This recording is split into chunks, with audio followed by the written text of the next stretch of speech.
Hey guys, let's talk about L'Hopital's rule. I realize we talked about limits a long time ago, but they keep coming back. Let's look at this one. The limit as x approaches negative 2 of x squared minus 3x minus 10 over x plus 2. In the old days, what we would do is we would start by trying direct substitution. So if I just plug in negative 2, that would give me negative 2 squared minus 3 times negative 2 minus 10 over x plus 2 over negative 2 plus 2. And this would give me, let's see, 4 minus 4 plus 6 minus 10, so 0 over 0. No, this is indeterminate form. In the old days, what we would do is we would try factoring, try something to get rid of that denominator. And sure enough, I can factor the top. I can say factors of 10 that will subtract to give me 3, 5, and 2. Signs are different. The larger one's negative. And I can cancel those out, and I can say that this is the limit as x approaches negative 2 of x minus 5. I can directly substitute in negative 2 now, and I can get negative 7. This is great if it works. What L'Hopital's rule gives us is another way to solve these problems when it's not practical to cancel out that denominator. Let's solve that problem again, this time using L'Hopital's rule. For L'Hopital's rule, what I do is I take the derivative of the top, so this is the limit as x approaches negative 2, take the derivative of the top, which is 2x minus 3, over the derivative of the bottom, so that's just 1. And you notice I'm not applying any kind of chain rule here. I'm just taking the derivative of the top, rewriting it, and then the derivative of the bottom, rewriting it. Now I want to try direct substitution. Let's see if that works. I can plug in 2 times negative 2 minus 3, which is negative 7. Got the same answer, and I should.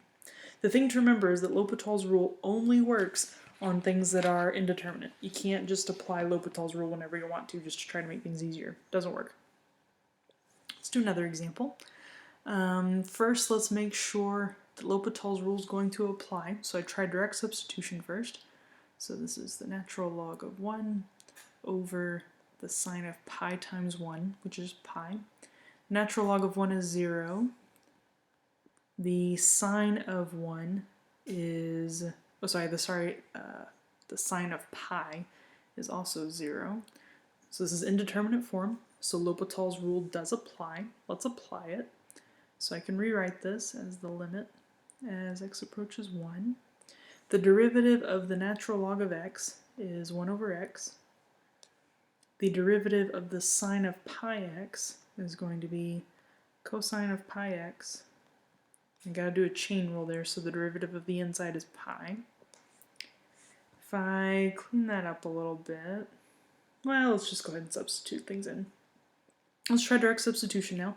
When I plug in 1 here, I'm just gonna get 1 over pi times the cosine of pi times 1. The cosine of pi is negative 1. So I have 1 over pi times negative 1, which gives me negative 1 over pi. So I was able to find the limit, even though I was in indeterminate form, whenever there was no way that I was going to be able to factor that to get this to some point where it was not going to be indeterminate. L'Hopital's rule was going to be the only way to find that limit algebraically. Let's do one more. I believe this one's from the notes. First thing, we've got to try direct substitution. When I plug in negative infinity squared over e to the negative infinity.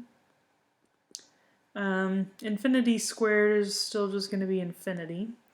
E raised to the infinity is going to go to infinity.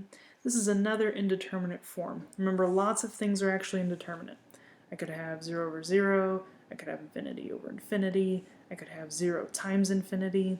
I could have 1 raised to infinity, I could have infinity raised to the 0, I could have 0 raised to the 0, I could have infinity minus infinity. There are lots of things that are considered indeterminate. For AP, the thing I'd be on the lookout most for is 0 over 0 and infinity over infinity. Let's keep going. So since this is indeterminate, I can apply L'Hopital's rule. So this is the limit as x approaches negative infinity of the derivative of the top is 2x. The derivative of the bottom is e to the negative x. I got to chain rule that. Derivative of negative x is just negative 1. And let's see if I can apply, or let's see if I can directly substitute now. So when I plug in negative infinity now, I'll have 2 times negative infinity over negative e to the negative infinity. Negative times a negative, that's going to be positive infinity there. 2 times negative infinity might as well be negative infinity. And that's e to the infinity is infinity, negative infinity. So once again, I am in indeterminate form. But when I get stuck, I can apply L'Hopital's rule again. So starting here, I'm going to apply the rule again. Rewrite this as the limit as x goes to negative infinity. Infinity starting to sound like a really strange word. Derivative of 2x is just 2. The derivative of negative e to the negative x would be e to the negative x times negative 1, so that gets rid of my negative there. And let's try one more time to directly substitute. Now I have 2 over e to the negative infinity. So what this is now, this is the limit as x goes to infinity of 2 over infinity. As this number on the denominator gets larger and larger and larger, this approaches 0. So remember, if you have any kind of number on top over infinity, that limit is going to approach 0. And that's a valid answer. We are done.